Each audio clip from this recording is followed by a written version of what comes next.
వంద్యం రంగనాథస్య సాక్షాత్ అడిగాను స్వామి. ద్విజకుల తిలకం తం విష్ణు చిత్తం వినిపించట్లేదు స్వామి.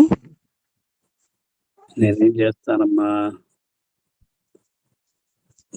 మా గోదాగిరిగా మీకు వినిపిస్తుందా లేదా? వినిపిస్తుందండి చక్కగా. మళ్ళీ వినిపించలేదే అంటారు. ఎక్కడ ఫాల్ట్ నాకు తెలియలేదే.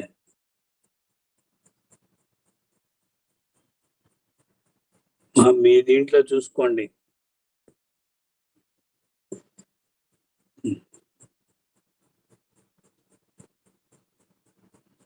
మనకు ఆళ్వారులు 108 దివ్య దేశాలలో వేంచేసి ఉండేటువంటి దేవదేవుళ్ళ భగవంతుల స్వరూపాన్ని చక్కగా వివరించారు. ఒక్కొక్క దివ్య దేశాన్ని సాక్షాత్తుగా దర్శించుకున్న ఆళ్వార్లు ఉన్నారు. తమ యొక్క మనోనేత్రముల ద్వారా దర్శించుకున్నటువంటి ఆళ్వార్లు ఉన్నారు. పెరియాళ్వార్లు చక్కగా దర్శించుకున్నారు ఒక్కొక్క దివ్యదేశాన్ని. ఈ తిరుమాలిరం షోలై అనే దివ్యదేశం వారికి పక్కనే ఉన్నది.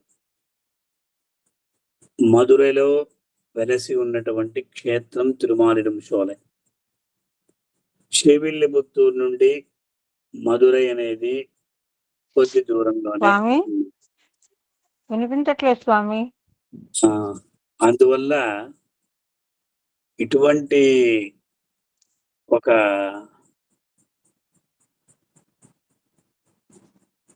అద్భుతమైనటువంటి దివ్యదేశం తిరుమాలిరం షోలై అనేటువంటి దివ్యదేశం. భగవంతుడు ఎలా అక్కడ వేంచేసి ఉంటాడు? సుందర బాహు అనేటువంటి పేరుతో, నామముతో భగవంతుడు వేంచేసి ఉన్నాడు. సుందర బాహు అని అతనికి పేరు. అళహర్ అని మనం వ్యవహారంలో పిలుస్తూ ఉంటాం. అట్టి దివ్యదేశం యొక్క వైభవాన్ని పెరియాళ్వార్లు తాను అనుభవించి మనందరినీ కూడా చేస్తున్నారు. నాకు తెలిసి ఈరోజు క్లాస్ ఉండదు, రేపటి దినమే పెట్టుకోవాలి. మనం ఒక ఇంట్రడక్షన్ లాగా చెప్తుంటాం. ఈ తిరుమాలిరం షోలై దివ్యదేశం అద్భుతమైనటువంటి పర్వతం. అందువల్ల మాలిరం షోలై అని చెప్తూ ఉంటాం. అలాగే మలై అనే అంటేనే తిరుమాలిరం షోలై మలై అనేది అందరికీ కూడా అభిప్రాయం ఉంటుంది. ఆండాళ్ తల్లి కూడా నాచ్యార్ తిరుమలలో ఆ దివ్యదేశాన్ని చక్కగా అనుభవించినది. అదే ప్రకారం ఆండాళ్ తల్లి యొక్క తండ్రి అయినటువంటి విష్ణు చిత్తుల వారు కూడా ఈ దివ్యదేశాన్ని చక్కగా అనుభవించారు. గోదానాచ్యార్ సింధుర చెంబొడి పోల్ తిరుమాలిరం షోలయంగుం இந்திர கோபங்களே எழுந்தும் பரந்திட்டனவாள் மந்தரம் நாட்டி அன்று మధురకొళం షారుహొండ సుందర తోల్ ఉడయాన్ అని చక్కగా సుందరమైనటువంటి బాహువులను కలిగినటువంటి ఆ స్వామిని నేను సేవిస్తున్నాను. చూడలగిల్ నిండ్రు ఏదుంగులో అంటే సంసార సాగరంలో నేను కొట్టుమిట్టాడుతున్నాను స్వామి, ఉజ్జీవించే మార్గాన్ని తెలియజేయవయ్యా అని గోదానాచ్యార్ ఆ దశకంలో చెప్తూ ఉంటారు. అటువంటి ఆ దశకాన్ని కూడా మనం అనుభవిద్దాం తరువాత. అదే ప్రకారం గోదాదేవి తిరుమాలిరం షోలై అనే దివ్యదేశ స్వామికి 100 తడా అనేటువంటి 100 గంగాళాల పరమాన్నాన్ని నివేదించాలని ప్రార్థించినది. నారు నరుంపొழில் మాలిரும் షోలై நம்பிக்கு நான் 100 தடாவில் வெண்ணை வாய் நேர்ந்து பராவி வைத்தேன் நூறு தடா நிறைந்த அக்கார வடிசில் சொன்னேன் ఏరు తిరువుడయాన్ ఇండ్రు వందు ఇవై కొళ్ళుంగొలో అని ప్రార్థించింది. నూరు తడా నిరైంద అక్కార వడిసెల్. అక్కార వడిసెలు అంటే పరమాన్నం పెట్టుకోవచ్చు. అది ఒక విధమైనటువంటి రుచికరమైనటువంటి మధుర పదార్థం. అది అంటే చక్కగా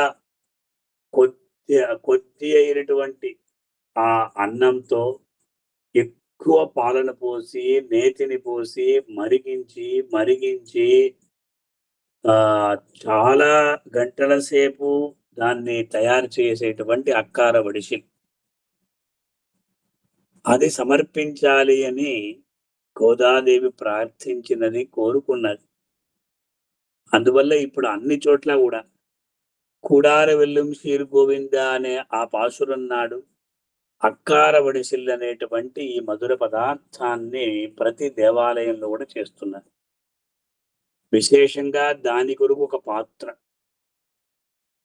శ్రీమద్ అహోబిల మఠాధీశుల వారు దీన్ని ఇంకా చక్కగా వారు నిర్వర్తిస్తున్నారు. ఆ ధనుర్మాస ప్రారంభంలోనే మొట్టమొదటగానే ఈ విషయాన్ని తెలియజేస్తారు. అందరూ కూడా మేము పాత్రలు కొనాలి, మంచి పాత్ర కొని అందులో నరసింహస్వామికి నివేదించి ఆ పరమాన్నాన్ని అందరూ కూడా తీసుకుంటారు. ఒకానొక కాలంలో 4,000 ఉండేది, తర్వాత 6,000 అయింది, ఇప్పుడు 8,000 అయింది. వెండి అనేది పెరుగుతూ ఉన్నది కనుక అది మనకు పరమ ప్రసాదం అన్నమాట. అందువల్ల 100 తడా నిరైంద అక్కార వడిసిల్ సొన్నేనని చక్కగా ఆ పరమార్థ సహితమైనటువంటి పరమాన్నం, అందులో కూడా పరమార్థం ఉన్నది. అలా ఏ స్వామికి సమర్పించాలంటే తిరుమాలిరం షోలై అనేటువంటి ఆ అద్భుతమైనటువంటి దివ్య పర్వతంలో వేంచేసి ఉన్నటువంటి స్వామికి అటువంటి ఏరు తిరువుడయాన్ ఇండ్రు వందు ఇవై కొళ్ళుంగులో స్వామి నీవు స్వీకరించాలని ప్రార్థించి, కానీ గోదాదేవి కాలంలో ఆవిడ సమర్పించలేకపోయినది కనుక భగవద్ రామానుజుల వారు గోదాదేవి యొక్క కోరికను నెరవేర్చారు. కోరికను నెరవేర్చి అందువల్ల గోదాగ్రజ అనేటువంటి పేరును కూడా పొందారు. అది ఏ దివ్యదేశానికి చెందుతున్నది అంటే తిరుమాలిరం షోలైన దివ్యదేశానికే చెందుతుంది. అంచేత అలాంటి అద్భుతమైనటువంటి దివ్యదేశం సుందరబాహుస్తవం అంటే సుందరబాహు స్వామి వేంచేసినటువంటి దివ్యదేశం తిరుమాలిరం షోలై అని దాన్ని పిలుస్తూ ఉంటారు. ఈ ప్రకారంగా భగవంతుణ్ణి ఎవరైతే తిరుమలలో వేంచేసినటువంటి భగవంతుణ్ణి ఎవరైతే స్తోత్రం చేస్తారో వారికి సకల విధమైనటువంటి క్షేమములు కలుగును. అంచేత మనం కూడా ఈ దివ్యదేశ పాశురాలను నేర్చుకొని తద్వారా భగవంతుని యొక్క సాయుధ్యాన్ని పొందుతాం. ఎందుకంటే భగవంతుడు స్తోత్ర ప్రియుడు. కలియుగంలో స్తోత్రం చేస్తే చాలు, అన్నీ కూడా మనకు దక్కుతుంది. అంచేత అటువంటి ఆ స్వామిని మనం కూడా స్తోత్రం చేస్తాం. ఆ స్తోత్రం చేసి భగవంతుని యొక్క అనుగ్రహాన్ని పొందే ప్రయత్నం కూడా మనం చేయాలి.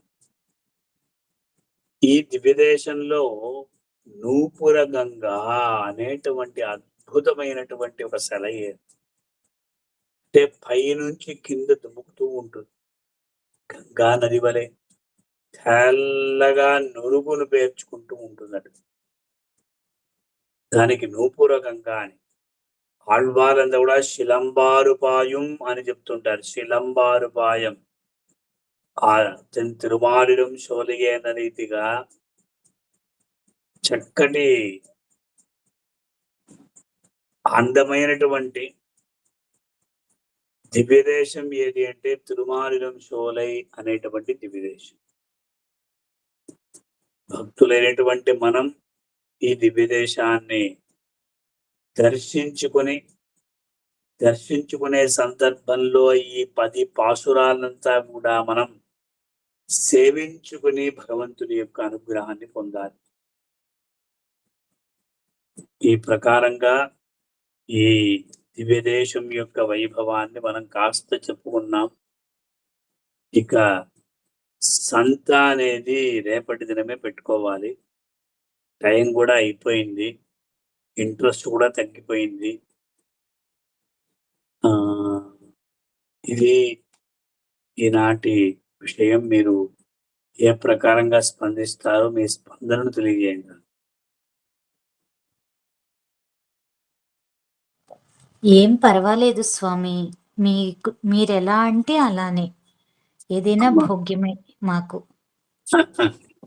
అదే ఇంకా టైము అయిపోతుంది. చాలా మంది రాలేదని ఒక చిన్న తెల్లవారే పంపించారు. వర్కింగ్ డే కనుక రాలేదని నా అభిప్రాయం. రికార్డింగ్ ఆఫ్ చేసేవచ్చు. అందువల్ల దాని కొరకే మనం పాటుపడుతూ ఉన్నాం. ఒక కనీసం 20 మంది వస్తేనో ఒక సంతోషం కూడా మనకు వేస్తుంది. రికార్డింగ్